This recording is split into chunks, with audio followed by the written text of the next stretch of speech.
Bem-vindo ao Build to Last, um podcast de notícias de vendas diretas colocando no spotlight as melhores das melhores empresas do canal. Este é Rob Sperry e hoje estamos apresentando Lifewave, uma empresa que redefine a saúde através de uma tecnologia de saúde inovadora apoiada pela ciência. Junte-se a nós e esses dois líderes maravilhosos, o fundador da Lifewave, CEO David Schmidt, e a Presidente Meredith Berkich. O David é inventor da tecnologia de fototerapia patenteada pela Lifewave e o visionário que lançou a empresa em 2004, com mais de 200 patentes e um profundo background em ciência e engenharia. E ele lidera a inovação de produtos da Lifewave e a estratégia a longo prazo. Meredith traz mais de 2 décadas de liderança executiva em vendas diretas, guiando organizações em franco crescimento, com uma filosofia de pessoas em primeiro lugar. Como presidente da Lifewave, ela está focada em escalar a infraestrutura da empresa e enriquecer tanto os parceiros da marca quanto a experiência do cliente ao redor do mundo. Na conversa de hoje, vamos explorar o que torna a oportunidade da Lifewave tão especial, modelo, liderança, cultura e os sistemas de suporte em campo que se destacam e como eles alcançaram um crescimento tão extraordinário. Vamos mergulhar nesta conversa. All right, so to kick this podcast off, I would love to hear from the visionary, the inventor, the founder on a little bit of the background. I mean, the company got started in 2004, but how did this come about? Like, what was your vision that really built this and kept this going and obviously scaled it? We'll get into the scaling a little bit later. I think it's probably important to say that I never had the thought that I was going to get into network marketing. Didn't really know a lot about the industry. I had some exposure to it in college. During the late 90s, though, I owned a company and I was developing different technologies for the U.S. Navy through government contractors. And during that process, I was invited to be part of a design team for one of the Navy's next generation mini-subs. So I took a look at the program and I thought, okay, maybe I can come up with a way to help improve crew survivability, so I'll get to work on this. And what I learned about the mission profiles is that people were going to be having to stay awake for 30 hours, 60 hours at a time. And in those days, people were using, like today, they were using caffeine, any type of amphetamine to stay awake. So I've always been interested in health, and I thought this would be a good opportunity to take a approach to this that maybe didn't rely on a drug. Maybe we could find a non-drug way to do this. So I spent several years. I came up with Lifewave as a technology. And then 9/11 hit. And military was interested in weapons and not survival equipment. So I had a family to support. So I thought, okay, well, there's probably people out in the public that are interested in a technology to help burn fat and gain energy.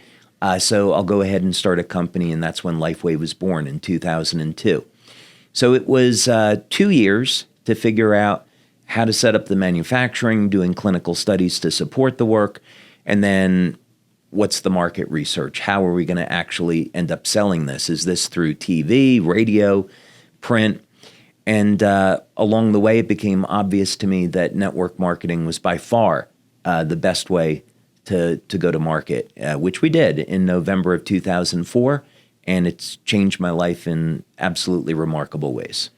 Was it a lot harder than you thought, direct sales, once you got in those first couple of years, or was it what you thought, or was it easier than you thought? Way more difficult. I would say it was way more difficult because I didn't know anything about the industry. I made a ton of mistakes. I look back at it in retrospect, and I think it's only through the grace of God that we survived. The work hours were very long. They still are, and which has never bothered me because I love what I do.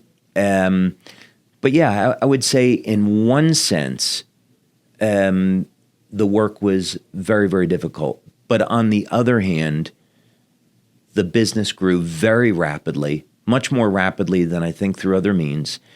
And the rewards about meeting the people that you're helping, meeting the people that are building the business, just does not happen in any other industry. So I fell in love with the industry right away. That's such an important aspect. I mean, hearing that, I fell in love with the industry right away because it's a success principle. Everything worthwhile is always harder than we think it's going to be. It's not like, you could even go to the greats of all time, Tom Brady or Michael Jordan, and they're not like, oh, that was way easier than I thought, right? So hearing that passion is so key and critical to be able to get through those moments. Well, Meredith, you've described Lifewave's mission as maximizing human potential.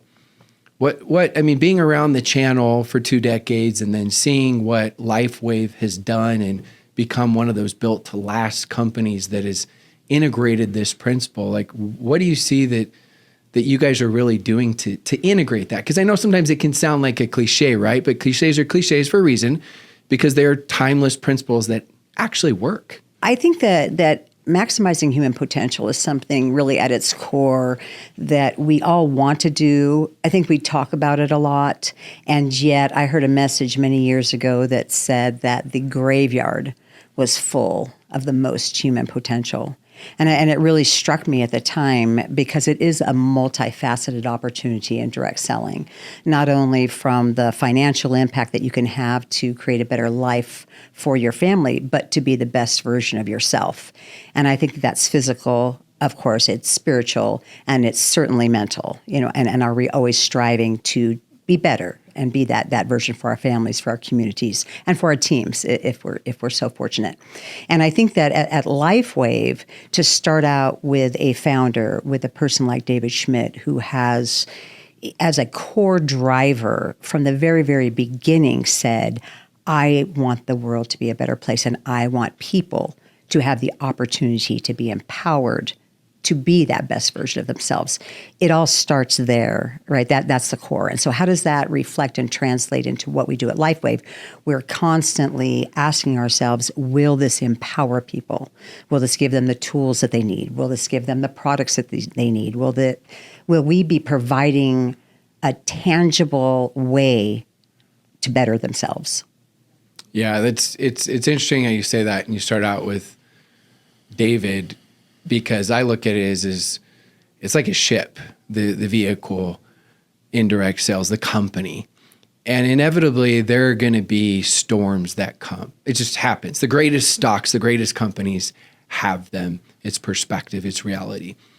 But who's the captain of the ship, right, is so important, more important than anything else.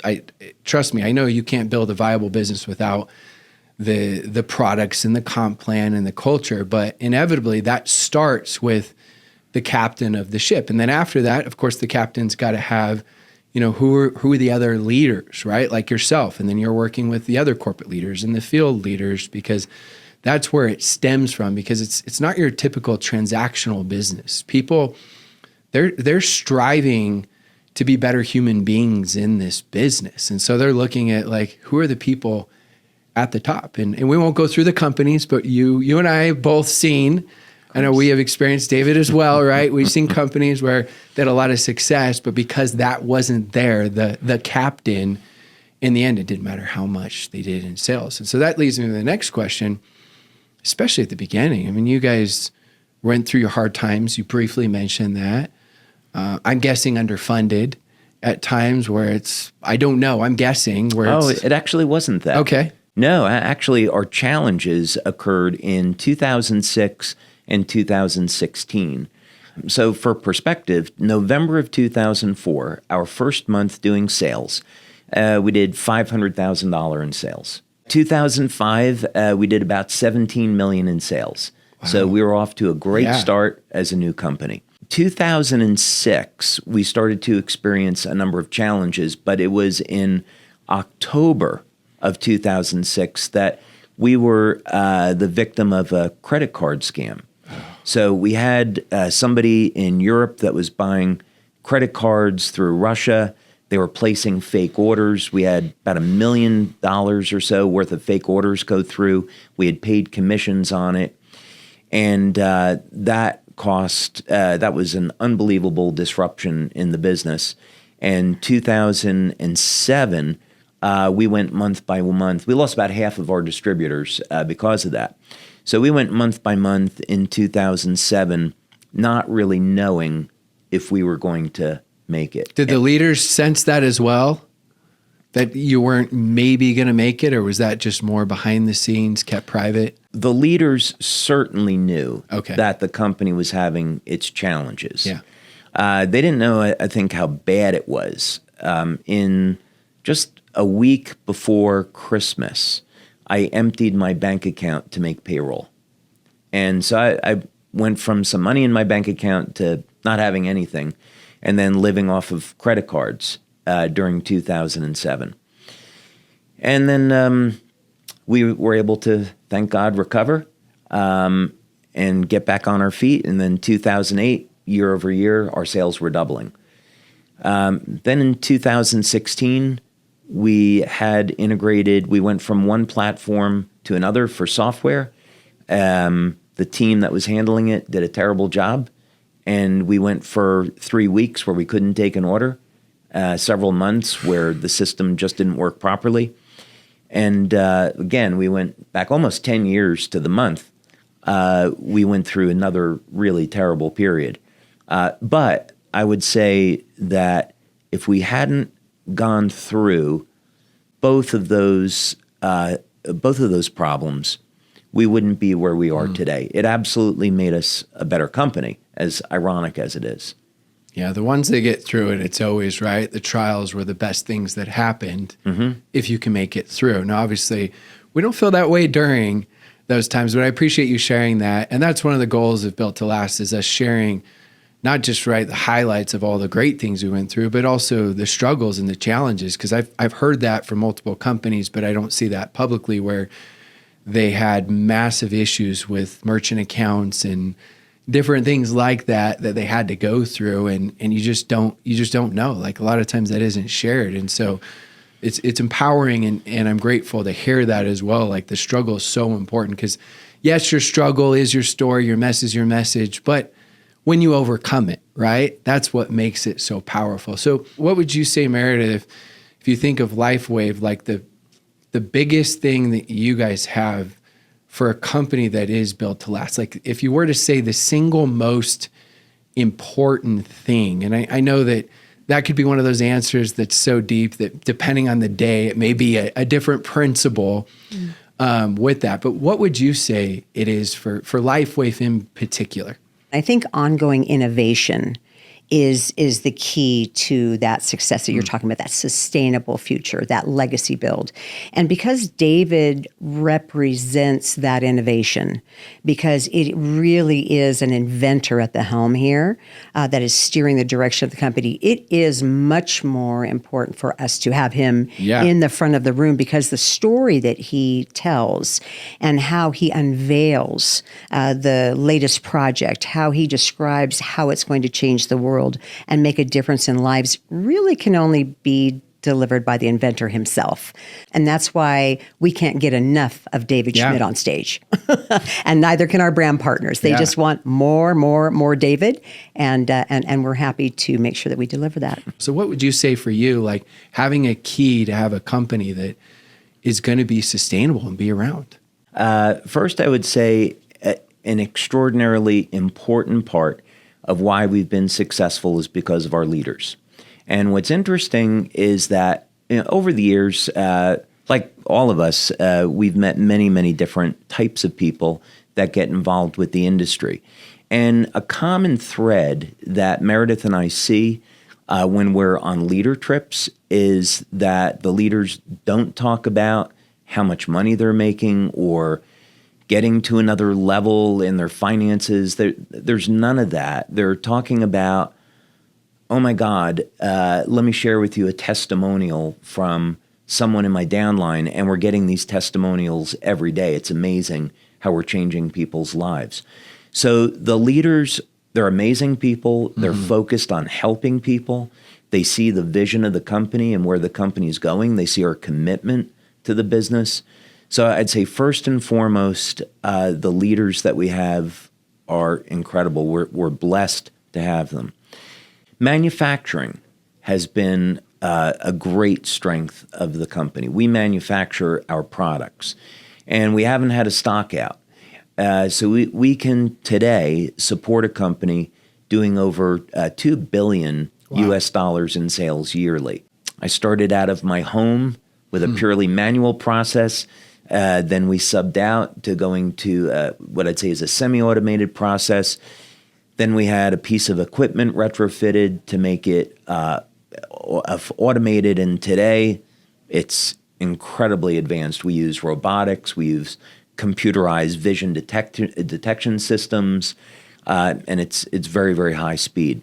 So the manufacturing has been an important part in being able to keep up with our growth and going through spikes in sales. The innovation, as Meredith said, is incredibly important, and it's something that I would recommend to any company in the channel, is that as we look at the trends of where things are going with AI and Amazon and online sales and where they've been, is that unless companies have a strategic edge, they may not survive, no matter how good the compensation plan is or their marketing. So I would definitely encourage owners to be thinking about investing in innovation, and our model of looking out what's going to be around 10, 20 years from now. How do we develop these technologies? How can we patent them, manufacture them? Those are all incredibly important decisions and actions. So at the end of the day, our brand partners know that they can only get our products through Lifewave, and we're completely committed to the channel.